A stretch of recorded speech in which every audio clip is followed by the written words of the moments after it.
Watch it all new right in the kitchen. Thursdays at 9 on TBS. I understand that I carry my ancestors' work ethic, their dreams, hopes, and aspirations. I also understand that being the first is not enough. It's important for me to not be the last.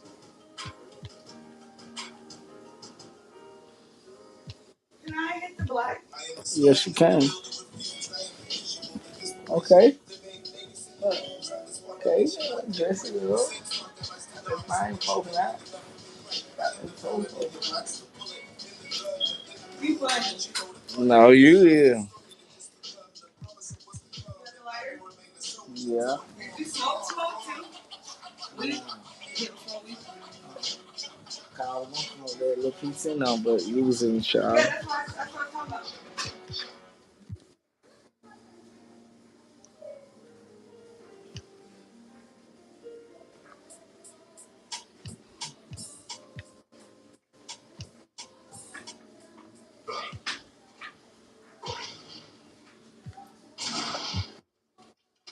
What? You see my boots over there? Yo, what? My boots? You about to experience I was.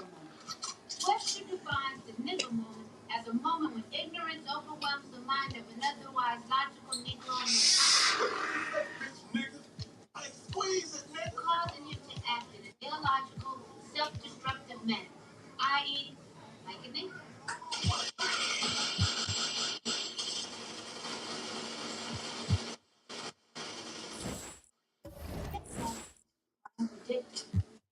Hey, wait, man, wait. This is stupid. Hey, you right, dog. Look, let's put the guns away and go on about our business. Freeze! But we all end up bad. If they had their own category, nigger moments would be the third leading killer of black men behind pork chops and peanuts. It's a fact. Now let's see how a nigger moment affects a white man. Watch where you walk, bitch. What did you... Wait a minute. I'm white. Where you going? Don't you ignore me. This is a perfectly good moment to throw your life away. A big misconception about the nigger moment is that it can be avoided by simply moving away from niggas. If only it were that easy. See, niggas always got a new trick right around the corner.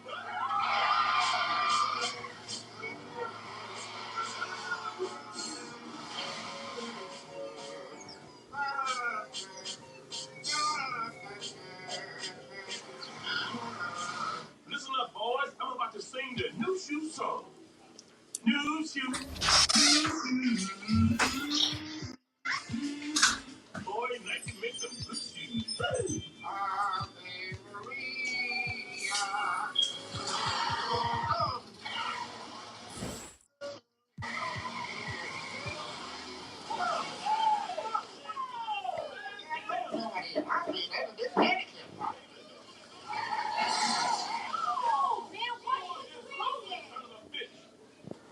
Every nigger moment begins with the nigger. Without that key element, all you're left with is peace and quiet. Colonel H. Stinkmeaner is and always has been a cantankerous, ornery old man. He spent his childhood disagreeing with most things, especially things involving happiness, unity, and kindness. Stinkmeaner got no pleasure seeing sunsets and trees, dolphins and rainbows. Man, this is some old bullshit. So, he didn't particularly mind when at age 15, he lost his sight to cancer. At least I don't have to look at your glass no more. Doctors gave him 3 years to live, so he dedicated those 3 years to spreading a lifetime of misery and hatred. Nobody knows how Stinkmeaner managed to live so long. He believed it was his love of hatred that kept him going. Who in the hell parked in my space? That's like having 1-800 collect an ass whooping. That's all. That ain't no toll-free call. You hit my car. Are you done? Yes! How behind the scenes, it's definitely a grind. You got a problem with that nigga? Anyway. You could have killed somebody. I be doing him a favor. Getting run over by me. Just up. Do it then, sis. Most of these people gonna Sis, I'm not joking. someday. Do it then, babe. Sis, don't. 2K Sports, welcomes you to the following presentation of the NBA. Yo. Team. I'm live streaming. The tallest building in the United States. What? And as things get ready. Kevin, thanks. Well, among the league's deadlier weapons now is the step-back jumper. Steph Curry said, "You're always in control of the situation with that move. It is pretty effective." Portland's Damian Lillard said, "It's a tough off-balance shot, so it takes a lot of work." But people around the league are putting in that work to become even more effective. Guys? Thanks. And again, see how teams are faring across the league. Here's the latest edition of the Power Rankings. Taking a look at New York, they're stuck in the same spot, still outside the top three. And checking out Chicago, they've blown away the so-called experts' opinion. People who didn't realize how high their ceiling really was. Now let's take a look at the Bulls' opening lineup. They've got Zach LaVine. He's out there with Fred VanVleet.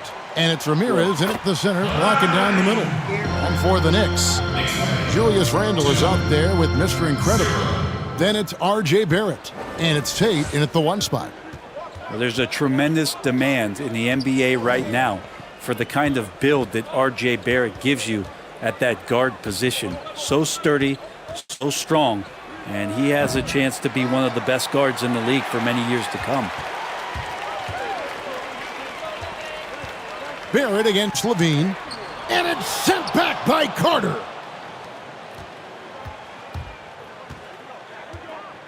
And it's out of bounds. The Knicks will take it the other way. And Brent, some breathless comparisons for R.J. Barrett. People throwing out names like Grant Hill and Tracy McGrady. I mean, that's a ton of optimism around names like that, but this young player has a drive and a will, and I think he has the kind of composure to show you what he's made of. And if it reaches anywhere near those other players, Kevin, he's going to have one heck of a career. And it's denied, and they get it back. There's the pass to Cage. LaVine deciding where to go with it, and the jam by LaVine. And you can't let LaVine get that kind of position. When he does, it is just too easy as he plays above the rim. Passes it to Barrett. Klein, guarded by LaVine. Back to Barrett. New York with a new 14. Randle with the bucket. Yeah, Randle's not passing that one up. Fantastic job at converting when he's got the kind of position like that. VanVleet kicks to Carter. Pass to LaVine for the 3. Score the basket, his second of 2 attempts. Well, he is looking confident.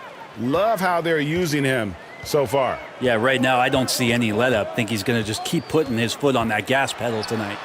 Count it. When the player gets a feel for that floater, it can really make things tough on defenders. You're just not sure how to guard him and where your point of commitment is. VanVleet passes to Ramirez.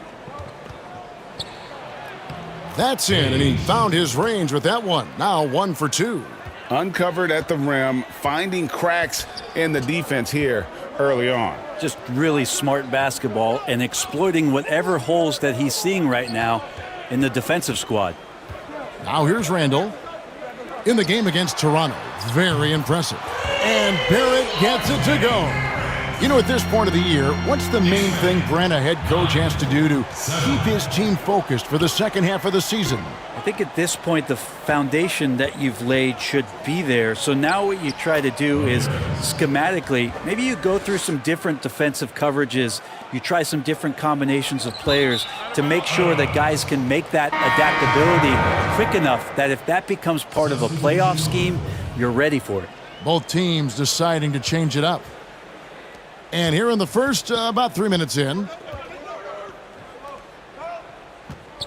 the pass to Ramirez. No good that time, so New York will take it the other way. Here's Cage. Softly drops in the floater. Mr. Incredible's got his second basket of the game. And just taking pride in being their leader. These passes show Wall wants to make his teammates better. Ramirez passes to LaVine. It's rebounded by New York. A lot of defenders choose to just back up off of him when he's in that tight, try to avoid the and one, and this time they're not backing off. Wall, no luck. For the New York Knicks, they come in off a good outing against the Raptors. And that one drops. And this is the attack mindset you want to see coming into the game. Tone setting right here early. Love that tenacity. Here is Mr. Incredible. He's coming off a 25-point game against Toronto. And his passing also off the charts in that game. In just about every aspect of their offense, he was dialed in. And so here is Chicago, following the score by New York. Powell pulls it in. The Knicks with the lead. Barrett wide open, he fires. And a miss there on the triple. And here's Grant, he'll bring it up for the Bulls. Coming off that loss against the Nets. In the NBA, you've got to keep pace. It's a fast track out there, and I thought their lack of hustle defensively was the story of the game. You can't allow any opponent to shoot that kind of percentage. If you do, it's just going to be so tough to keep up. Chicago calls timeout. And as the coaches go to the clipboard to outline their strategy during the timeout, the players getting a chance to rehydrate with some Gatorade. That's key to staying fresh all the way to the final whistle. And Kevin, it really is. And every one of these players knows it. They're all making sure to stay hydrated. It's impossible to play your A game if you're not getting enough to drink, especially towards the end of games when the physical toll of a long contest really starts to add up. And foul on the shot, so he'll get a chance at the line.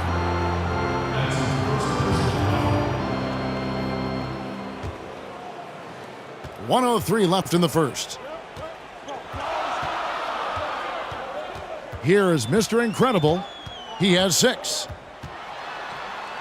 And it's good for 2. Mr. Incredible's got 8 points. Doing a lot of nice work now from the field. He's helped get them this lead, and now he's helped them keep it. Well, you have to like their work on the boards, Kevin, particularly here to start the game. Outside Murphy. That one, no good. Now Chicago takes it the other way. First chance of the season for them to go up against this Knicks team. Yeah, a season sweep for them last year in this matchup. They were consistent as far as ensuring they beat the teams they were supposed to. Here is Mr. Incredible after Chicago picking up a basket just moments ago. And he sinks that one, hitting the back of the rim on the way in. He's got 10. Moving it around, 8 of their last 10 coming off assists. Cage passes to Cornette to the left wing. Fades away. There's the feed to Carter. The second chance effort. And contact on the shot, so he'll be shooting free throws here. And he's a crafty, kind of an old school big. Carter Jr. knows how to keep defenders off balance. And so lots of scoring in that competitive first quarter. New York ahead. They're up by 2. And the second quarter about to get started. We'll be back in just a moment.